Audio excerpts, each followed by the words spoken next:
seja bem-vindo à nossa sala de oração. Deus abençoe a sua vida, Deus abençoe a sua casa, a sua família, os seus amigos. Deus abençoe o lugar que você está. Que sempre a presença dele seja sobre a sua vida em tudo. E que ele se agrade de você.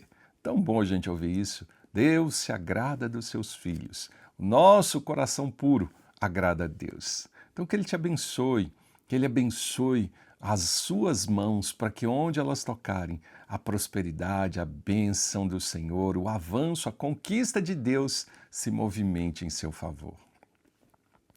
Eu sempre sou movido pelas orações da Bíblia. E o propósito de estarmos juntos aqui é a gente aprender junto orações que a palavra de Deus nos ensina. Aprendendo a orar com a Bíblia, aprendendo a orar com respostas que já foram dadas, aprendendo a orar com aqueles que já passaram por situações e que talvez possamos passar por algo parecido que elas passaram, mas elas conseguiram respostas de Deus, porque elas oraram, elas entregaram o seu coração a Deus. É por isso que orar faz bem. Orar faz bem para a nossa vida, nossa história. Orar nunca vai te fazer mal. Orar nunca vai te atrapalhar. Orar nunca vai te levar para um lugar talvez desconhecido. Orar vai te levar para o lugar que Deus quer. E isso é maravilhoso. É por isso que orar sempre faz bem. E hoje eu quero compartilhar com vocês desafios de oração. Charles, ô pastor, como assim um desafio de oração? Desafios de oração. Às vezes tem pessoas que se levantam, se movimentam e dizem, o seu Deus faz isso mesmo? Eu quero ver, prove. E Deus não tem que provar nada para ninguém. Mas tem momentos que nós somos desafiados. E nesse lugar nós podemos orar de uma maneira diferente, com autoridade. Foi assim que aconteceu com Elias. E essa resposta de oração está no livro de 1 Reis, contando a história de Elias, no capítulo 18, a partir do 36. E diz assim, à hora do sacrifício, o profeta Elias colocou-se à frente do altar e orou. Ó Senhor, Deus de Abraão, de Isaque e de Jacó, que hoje fique conhecido que Tu és Deus em Israel e que eu sou o seu servo e fiz todas essas coisas por ordem sua. Responde-me, Senhor, responde-me, para que esse povo saiba que Tu, ó Senhor, és Deus e que fazes o coração deles voltar para Ti. Então o fogo do Senhor caiu e queimou completamente o holocausto, a lenha, as pedras e o chão. E também secou totalmente a água na valeta. Elias era um profeta e ele estava numa disputa de profetas. Charles, como é isso? Coisas inexplicáveis que a Bíblia nos conta. Pessoas que serviam a outro Deus, e esse Deus chamado Baal, fizeram um desafio. Baal é que é Deus, Baal é que é Deus. E Elias se levanta e diz, não, há só um Deus em Israel, o Deus de Abraão, de Isaque e de Israel, ou Jacó. Esse é o Deus verdadeiro, é o Deus que nos tirou do Egito, é o Deus que nos levou para uma terra prometida, é o Deus que tem cuidado de nós, é o Deus que tem abençoado a nossa descendência, o nosso Deus que é o Senhor que enviou Jesus Cristo como seu Filho. E Ele morrendo nos trouxe vida. E Jesus ressuscita, vai aos céus, mas Ele deixa o Espírito Santo. Esse Deus. E nessa batalha de profetas, podemos assim dizer, os profetas de Baal disseram, vamos fazer um desafio público. Qual era o desafio? Eles colocaram lenhas no chão e disseram, vamos orar. E aquele Deus que mandar fogo do céu para queimar essa lenha como sacrifício, esse é que é Deus.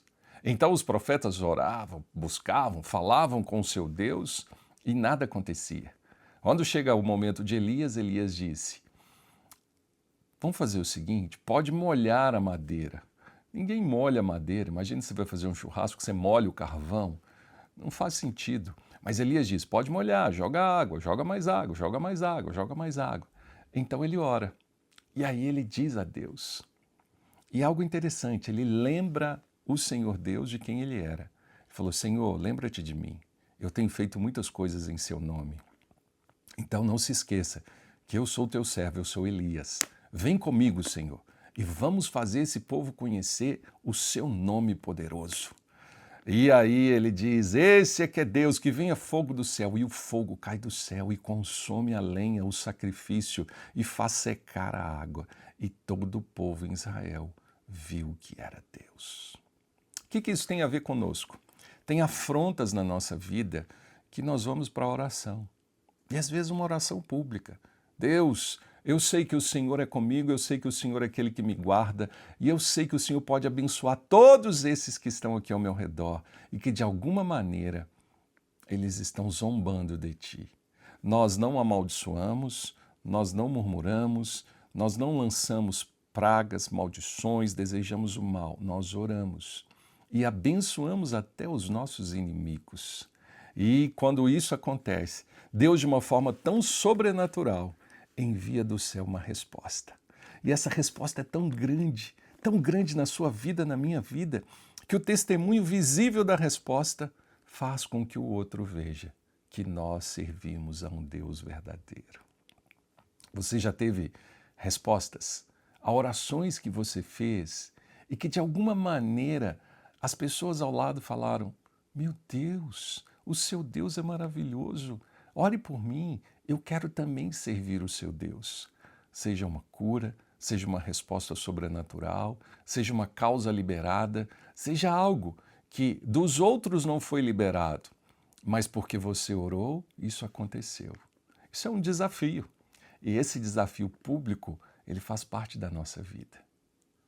É claro que você não vai prometer coisas da sua própria capacidade, mas você pode dizer, vamos orar, e vocês vão ver, eu vou orar, e eu creio pela fé que essa situação vai mudar, porque eu creio no Deus do impossível. Sabe uma coisa que aconteceu comigo uma vez e que eu tive um grande aprendizado? Estava no ponto do ônibus, logo no início da minha conversão, e um amigo disse assim, vamos orar para o ônibus vir mais rápido? E na minha mente, um domingo à tarde, o ônibus era demorado, eu disse, para que o ônibus sair do lugar no horário tal? Ele já tem o seu horário programado, ele não vai chegar mais rápido, isso não faz sentido. Ele falou, não, mas você está comigo, eu vou orar para que o ônibus chegue mais rápido e aí você vai desfrutar da bênção da resposta de oração. E não é que aquele moço fez uma oração, Senhor, manda o ônibus mais rápido porque a gente quer sair mais cedo.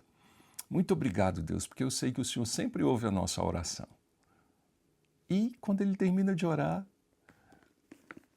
o ônibus vira na esquina e para. E eu fiquei sem entender aquilo. Alguém pode dizer, porque o ônibus já estava perto, foi uma coincidência. Coincidência ou não, eu aprendi algo.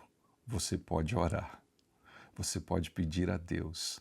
Desafios públicos mostram e edificam a fé do outro. Então que Deus te dê ousadia para fazer orações de maneira que o outro que está ao seu lado, ele vai aprender, ele vai ver Deus responder nas suas orações e ele vai ser alguém alcançado por Jesus pelo seu testemunho. Deixa eu orar por você, para que você tenha ousadia de orações públicas, desafios públicos como o de Elias, e as pessoas ao seu redor vão crer em Deus por meio da sua ousadia. Pai, eu sei que tem muitas oportunidades para orarmos.